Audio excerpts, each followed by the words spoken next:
Hello, this is the Tachibana Tech channel coming at you with another unboxing video. And today we got our hands on the PlayStation 5.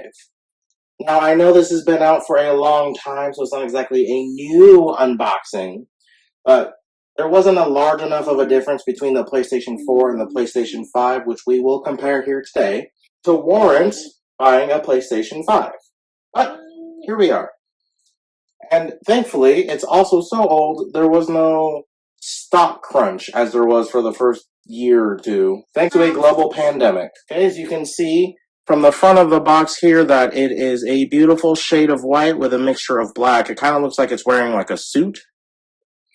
And the controller is also white. This is a very big change from previous editions because generally it came out in black with a black controller as well, and later came out with white versions. They did that all the way from the PS1 up.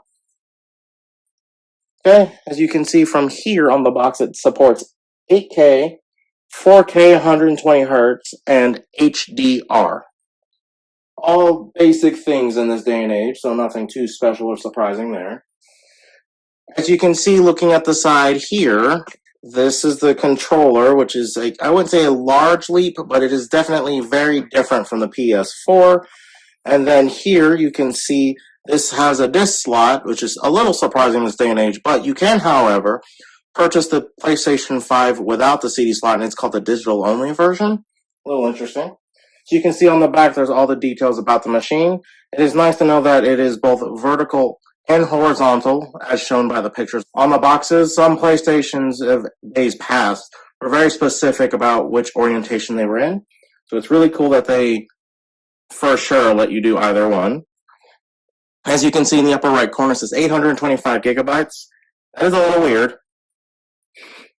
Not sure why they didn't go with 512 or 1 terabyte. But as you can see right there, it says stunning games, where you can marvel at incredible graphics and experience new PlayStation 5 features, and play a back catalog of supported PlayStation 4 games with system update. I'm sure that's long since been true. And breathtaking immersion, discover a deeper gaming experience with support for haptic feedback and adaptive triggers and 3D audio technology. Also kind of old at this point, but still very cool stuff. And lightning speed, harness the power of a custom CPU and SSD with integrated I/O that rewrite the rules of what a PlayStation console can do. I guess for those of you that didn't swap out your PlayStation 4's hard drive with an SSD, that would be rewriting the rules. Because an SSD versus a platter drive, lightning speed difference. Alright? There is nothing special going on this side at all. I only wanted to show you guys the bottom because you can see the original PlayStation logo that used to happen when you turned it on, and it would play this with a really loud booming noise I'm sure everyone from the 90s remembers. Alright, let's go ahead and get this open. I didn't need a blade to open it, but it does open from the top. I was able to just pull the sticker off by pushing this back a little bit. And once you've done that, you just slide it out like that.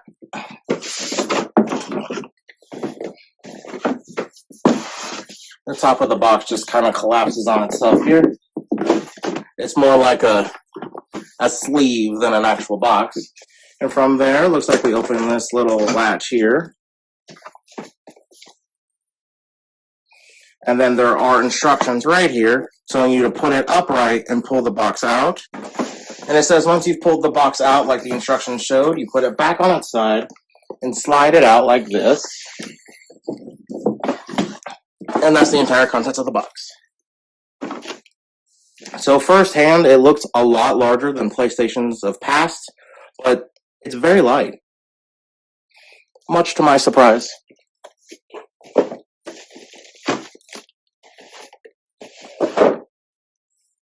Alright, let's go ahead and do the big unveiling. And there we have it. Here you go. PlayStation 5. It looks like there are some buttons here at the front. Looks like power here. Yeah, it says power. And then there's the eject button. Obviously the CD slots. Looks like you have a USB port here and a USB-C port. That's kind of nice.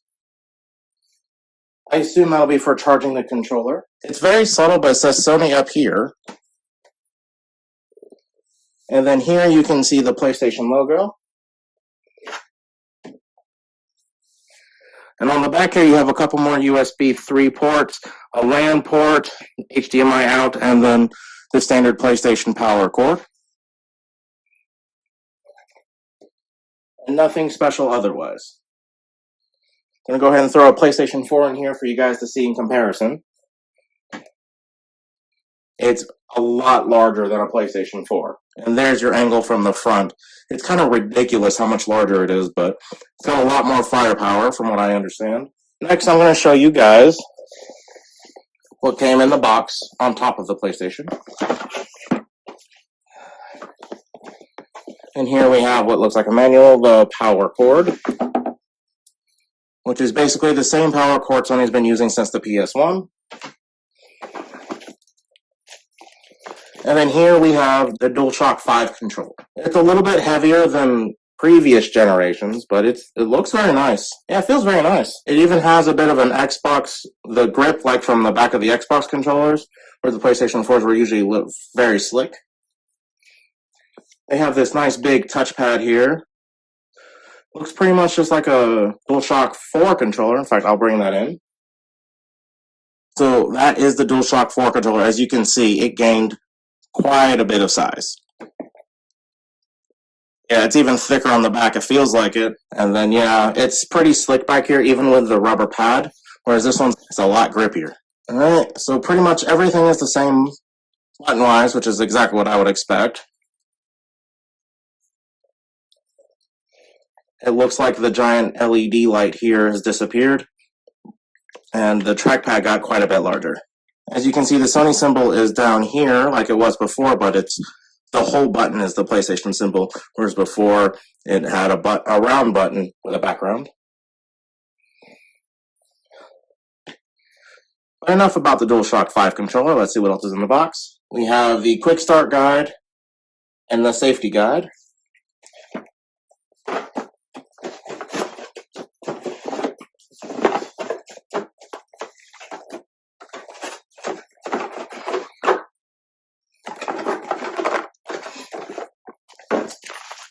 And underneath this flap, I found this, which I assume is the platform that they showed on the picture when it was horizontal. Yeah, okay. Not too shabby. And then this HDMI cord was underneath it as well. It took me a double check, but underneath this flap is what I assume to be a charging cable. Yep, USB-C to USB 3. Nice. But don't forget it's underneath this flap. Alright, so this is the guide on how to get started and then attach the base, connect the power cord, and if you use a LAN cable, that's how you would do it, and then how to connect your controller. It is pretty simple. It's nice and quick like it appears to be. Alright?